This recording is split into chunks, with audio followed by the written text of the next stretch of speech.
The kids were so excited this year. I think knowing a little bit more about what I like to do, it helped them to feel comfortable coming in. So I think they were more geared up and ready to go and a little less nervous, which was nice because it kind of just hit the ground running. On my side of it, I knew the kids, I knew Babson, I knew the freshmen coming in now. That helped a lot. So I was able to also hit the ground running, and a lot more training over the summer by the team, which was good.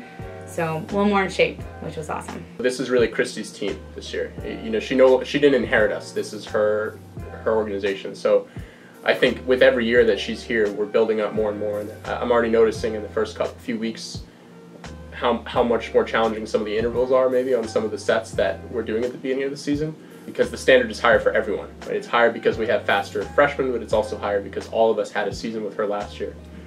So I think that's really big.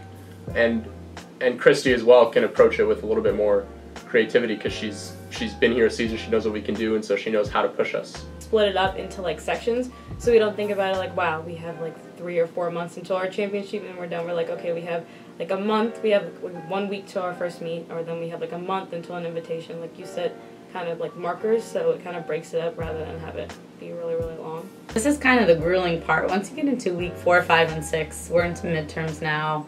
We're at the hard part of training, so it does get a little grueling right now, but once we start competitions, the kids get kind of rejuvenated. Once they see those times drop and they get excited. And then we hit Thanksgiving, so they get a little bit of breathing room.